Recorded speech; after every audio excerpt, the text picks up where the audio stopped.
মুর্শিদ কইরা আমার ঘুম আসে না, শয়নে আমারে ভুলে বাগ মুর্শিদ কেমনে। মাশাআল্লাহ, আয় হায়। আচ্ছা বলেন তো, এই গানটা গাইলে মুর্শিদের নামের জিকির করলে কোনো সওয়াব আছে? কোনো সওয়াব? অথচ আপনাদেরকে আমাদেরকে সরল সোজা মুসলমানদেরকে আটপশি, সুরেশ্বর, চন্দ্রপাড়া, দেওয়ানবাগ, রাজারবাগী, সুরেশ্বরী, চন্দ্রপাড়া, মাইজভান্ডারি, পানিশা, বালিশা, কেতলিশা, গামসাশা, লুঙ্গিশা, কিল্লাশা, বাইল্লাশা, চিল্লাশা, চরমডিরি, গরমশা, ফকিরশা, মিসকিনশা, গরিবশা, টংটংশা, ঢংঢংশা, হেবুশা, কুত্তাশা, গোড়াশা, ল্যামজাশা, বদনাশা। চট্টগ্রামে একটা মাজার আছে, হযরত কুত্তাশা মাজার বলে। পাবলিক ঢের কুত্তার কাছে গিয়ে কয়, বাবা আচ্ছা বলেন তো, যদি কেউ কুত্তার বাপটা কেউ কি এর বাচ্চা? না না, ওটা বলা যাবে না, বলবেন ফুটফুটে শুনবে। আপনাদেরকে আমাদেরকে সরলতা মুসলমানদেরকে ধোঁকা দিয়ে আল্লাহর জিকির থেকে আলাদা করে বাবার জিকিরের তার দিকে যারা নিয়ে যায়, তারা ইসলামের দুশমন, জাতির দুশমন। আমাদের মুসলমানদেরকে ধোঁকা দেওয়া হচ্ছে। কয়েকদিন আগে, সম্প্রতি সময় আমরা দেখছি, এখান থেকে কয়েক মাস আগে বাংলাদেশের এক সরকার, কি জানি আবুল সরকার না আবাল সরকার জানি, আমাদের কইল যে আল্লাহর কথার কোনো আগা মাথা নাই। আমি ওটা প্রত্যেকটা কথার পুঙ্খানুপুঙ্খভাবে জবাব দিয়েছি। আমি সম্প্রতি সময় এখন দেখলাম সে আবুল সরকারকে আবার আমাদের বাংলাদেশের আদালত তাকে ছেড়ে দেওয়ার জন্য জামিন মঞ্জুর করে বলেছে সে মুক্ত হওয়ার জন্য আর কোনো প্রতিবন্ধকতা নেই। আমরা স্পষ্ট করে বলতে চাই, এই বাংলাদেশটা শাহজালাল ইয়ামানির বাংলাদেশ। এখানে কোনো খোদাদ্রোহী, কোনো আল্লাহদ্রোহী, কোনো নাস্তিকবাদ, কোনো বেঈমানদেরকে ঠাঁই দেওয়া হবে না। যদি আবুল সরকারকে যদি ছেড়ে দেওয়া হয়, আমরা স্পষ্ট করে জাতির সামনে বলে যাই, আবুল সরকার যেই দিন আল্লাহর বিরুদ্ধে কথা বলেছে, ওর পর থেকে তার মৃত্যুর আগ পর্যন্ত এই দেশের প্রত্যেকটা রঙের মাটি তার জন্য হারাম হয়ে গেছে। সুতরাং আবুল সরকার যদি এই বাংলাদেশে বেঁচে থাকতে চায়, তার একমাত্র ঠিকানা আদালত এবং জেলখানা। এর বাহিরে তার জন্য আর কোনো নিরাপদ স্থান নাই। যদি বাংলাদেশের আদালত এবং সরকার তাকে বিচার না করে কোনো খোদাদ্রোহীকে যদি স্বাভাবিকভাবে ছেড়ে দেয়, আমরা স্পষ্ট করে, আমরা হুমকি দিয়ে বলছি না, বোঝার জন্য বলছি, যেই বাংলাদেশের প্রত্যেকটা মুসলমানদের হৃদয়ে ইসলাম প্রথিত হয়ে আছে, যে বাংলাদেশের প্রত্যেকটা মুসলমান বাপের অপমান সহ্য করতে পারে, মায়ের অপমান সহ্য করতে পারে। আর এখানেই তো অনেক যুবক এমন আছে যারা হয়তো মাথায় টুপি দেয় না, মুখে দাড়ি রাখে না, হয়তো গায়ে পাঞ্জাবিও লাগায় না, কিন্তু তাদের হৃদয় স্পন্দনে, তাদের হৃদয়ে এমন এক ইসলাম ঈমানি জাগরণ পতিত হয়ে আছে। এরা সবকিছু মানতে পারে, কিন্তু আল্লাহর বিরুদ্ধে কোনো কথা বললে এরা সহ্য করতে পারে না। সুতরাং বাংলাদেশের 90% মুসলমানের এই বাংলার জমিনে আবুল সরকারকে আপনারা বিচার না করে ছেড়ে দিবেন। যদি এটা আপনারা করেন, তাহলে মহাচরম ভুল করে বসবেন। আমাদের স্পষ্ট বক্তব্য, খোদাদ্রোহীর বিচার আদালত যদি না করে, 14 কোটি মুসলমান, 16 কোটি মুসলমান বিচার করে ছেড়ে দিবে না।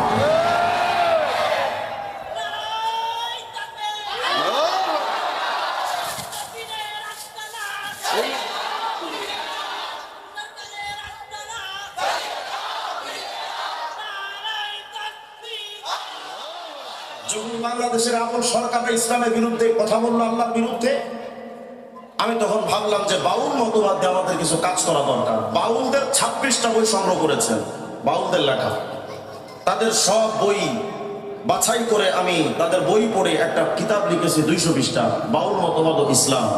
আগামী সপ্তাহের মধ্যে চলে আসবে ইনশাআল্লাহ। আমি তাদের বই পড়ে যেটা দেখলাম, আমাদের বাংলাদেশের বাউলদেরকে আমরা মনে করি যে তারা মুসলমান, কিন্তু এরা মুসলমান নয়। বাউলরা নিজেরা তাদের বইয়ের মধ্যে লিখেছে যে আমাদের জন্ম ইসলাম থেকে নয়, হিন্দুদের বিষ্ণুর বৈষ্ণব ধর্ম থেকে এবং বৌদ্ধদের বুদ্ধদেবের মতবাদ থেকে বাউলদের জন্ম। তারা লিখেছে, বাংলাদেশের বাউল নামক এক বই, যেটার লেখক ডক্টর আনোয়ারুল করিম, যিনি এক সময় লালন একাডেমির সাবেক পরিচালক ছিলেন। এই বাউল একাডেমির সাবেক পরিচালক ডক্টর আনোয়ারুল করিম তার বাংলাদেশের বাউল নামক বইয়ের 22 নম্বর পৃষ্ঠার মধ্যে লিখেছে, কুষ্টিয়া আদালতে যখন বাউলদের সাথে একটা মামলা হলো, তখন এই মামলায় বাউলদের পক্ষ থেকে যেই লোকটা জজের সামনে শুনানি করেছিল, তার নাম মন্টু শাহ। এই মন্টু শাহ দাঁড়িয়ে আদালতে বলেছিল, মাননীয় আদালত, আমরা যারা বাউল, আমাদের ধর্ম আলাদা, আমরা না মুসলমান না হিন্দু, আমাদের নবী সাইজি লালন শাহ, আমাদের কালেমাও আলাদা, লা ইলাহা ইল্লাল্লাহ লালন রাসূলুল্লাহ। আসতে বলে নাউজুবিল্লাহ। আমি আপনাদের কাছে তাহলে জানতে চাই, বাংলাদেশে যত হিন্দুত্ববাদী আছে, কোন হিন্দু কি মুসলমান? বলে না। কোন হিন্দু মুসলমান?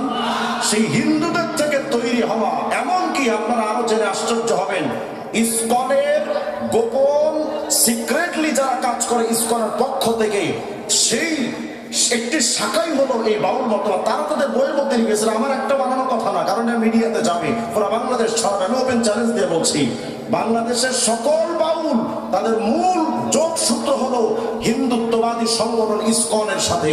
সুতরাং আমরা এ কথা স্পষ্ট করে বলছি, সরকার যদি বাউলদের প্রতি গণতান্ত্রিক রাষ্ট্র হিসেবে তাদের প্রতি যদি সফট কর্নার লালন করার জন্য যদি ফিকির করেন, আমরা এ কথা স্পষ্ট করে বলি, গণতন্ত্রের অর্থ যদি, বাক স্বাধীনতার অর্থ যদি হয় আমার আল্লাহর বিরুদ্ধে কথা বলা, বাক স্বাধীনতার অর্থ যদি হয় আমার নবীর বিরুদ্ধে কথা বলা, বাক স্বাধীনতার অর্থ যদি হয় ইসলামের বিরুদ্ধে কথা বলা, ওই বাক স্বাধীনতার কপালে জুতা মারি আমরা। যেই বাক স্বাধীনতা দিয়ে ইসলামের বিরুদ্ধে কটূক্তি করবে, যেই বাক স্বাধীনতা দিয়ে আমার আল্লাহ এবং রাসূলের বিরুদ্ধে কথা বলবে, ওই বাক স্বাধীনতাকে দাফন করার জন্য 16 কোটি মুসলমান তৈরি। সুতরাং আবুল সরকারকে মুক্ত করে আদালত গণতান্ত্রিক রাষ্ট্র পরিচয় দেওয়ার মতো এই ভুল সিদ্ধান্ত নেবেন না। যদি নেন তাহলে এই বাংলাদেশের 90% মুসলমানের হৃদয়ের কথাটা আমি বলে যাই, বাউল সরকারকে আপনারা ফাঁসি দিবেন না, মুসলমানের জীবন তো পুঁতে ফেলবে। এই বাউলরা কি বলে জানেন? বাউলদের আর একটা বই আছে, এই বইয়ের নাম হলো অখণ্ড লালন সঙ্গীত। 63 নম্বর পৃষ্ঠায় লিখেছে, যিনি পীর তিনি খোদা তিনি নবী।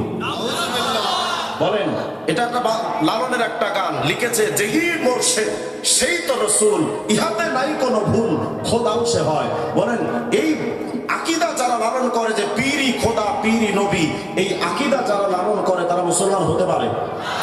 সুতরাং এ ব্যাপারে আমাদের সজাগ দৃষ্টি রাখা দরকার। আরেকটি সতর্কতা আপনাদের সামনে করে যায়, আমি এই রূপসা এলাকায় অতীতে বহুবার এদিকে আমি আসতে গিয়েও, দাওয়াত পাওয়ার পরও আমি এদিকে আসতে পারি নাই একটা সংগঠনের কারণে, তাদের নাম হলো হেজবুত তাওহীদ। আপনাদের এই রূপসা এলাকায় প্রচুর পরিমাণ তাদের কাজ আছে। এই হেজবুত তাওহীদরা তারা বলে যে বোরখা এটা শয়তানের আবিষ্কার করা। রাস্তায় বল নাউজুবিল্লাহ। বর্তমানে শুধু ইসলাম নয়, যে কোনো ধর্ম পালন করে জান্নাতে যাওয়া যায়। তারা বলে রামকৃষ্ণ, রামচন্দ্র, যুধিষ্ঠির, মনু, বুদ্ধদেব এরা সবাই আল্লাহর নবী ছিল। তারা বলে হিন্দুদের রামায়ণ, বেদ, গীতা, ত্রিপিটক, মহাভারত এগুলো কোরআনের মতো আল্লাহর নাজিলকৃত আসমানি কিতাব। তারা যখন কাউকে সদস্য বানায় তখন এই অঙ্গীকার করায়, অঙ্গীকারটা আপনারা যদি খুঁজতে চান তাহলে আপনারা গুগলে সার্চ দিবেন হেজবুত তাওহীদ লিখে, তাদের ওয়েবসাইট আসবে। একদম নিচে গিয়ে দেখবেন যোগাযোগ একটা অপশন লেখা আছে, ওটাতে ক্লিক করলে দেখবেন তাদের অঙ্গীকার নামা আসছে। মানে হেজবুত তাওহীদে কেউ যদি সদস্য হতে চায় তাহলে তাদেরকে আগে এই অঙ্গীকার করতে হয় যে আমি এই প্রচলিত ইসলাম থেকে হিজরত করলাম, মানে ইসলাম ধর্মটা ত্যাগ করলাম। বলেন, এই হেজবুত তাওহীদ মুসলমান না বেঈমান? বলেন, হেজবুত তাওহীদ মুসলমান না বেঈমান? এরা যদি এই এলাকায় দেশের পত্র পত্রিকা, বজ্র শক্তি পত্রিকা, ধর্ম ব্যবসা, ভাতে বই ইত্যাদি নিয়ে যদি যুবক যুবতী আসে, আমি প্রশাসনকে বলছি নিজ জিম্মাদারিতে আপনারা তাদেরকে এই এলাকা থেকে বিতাড়িত করবেন। আর যদি আপনারা না করেন তাহলে আমি মুসলমানদের হৃদয়ের কথাটা বলে যাই, যদি কোনো হেজবুত শয়তানকে এই এলাকায় পাওয়া যায়, এই মুসলমানরা হয়তো ধরে বেঁধে, গাছের সাথে বেঁধে পিঠে চামড়া তুলে ফেলবে। আমরা ধর্মদ্রোহী, নাস্তিক্যবাদ, ইসলাম বিরোধী কোন শক্তিকে আমরা এই জমিনে ঠাঁই দিতে পারি না। প্রস্তুত থাকা যাবে না ইনশাআল্লাহ। এরা আমাদের ইমানের দুশমন। আরে আমি আমলের আলোচনা তো করলাম, ইমানই যদি এরা কেড়ে নেয়, আমি আমল দিয়ে কি করবো? আখেরে কালাম, শেষ কথা, আমরা যারা এখানে আসতে পেরেছি, এখানে আজকে অধিকাংশ যুবক, কিছু মুরব্বী মানুষও আছে। শেষ কথা হলো, আমরা আজ থেকে অন্তত একটা ফিকির মাথায় আনি যে আমার মৃত্যুটা যে কোনো সময় হয়ে যেতে পারে। গত ঈদের সফরে প্রায় 300 মানুষ আমার বাংলার জমিন থেকে তারা দুনিয়া থেকে চলে গেছে শুধু অ্যাক্সিডেন্ট করে। মৃত্যুর কোনো গ্যারান্টি নেই, যে কোনো সময় আমাদের মৃত্যু হতে পারে। মৃত্যুর ফিকিরটা মাথায় নিয়ে 24 ঘন্টা আমরা ফিকির করে প্রতিদিন অন্তত 5 মিনিট মৃত্যুর কথা আমরা চিন্তা করে কবরে যাওয়ার চেষ্টা করি। আল্লাহ রাব্বুল আলামিন যেন আমাদের সবাইকে তৌফিক দান করেন।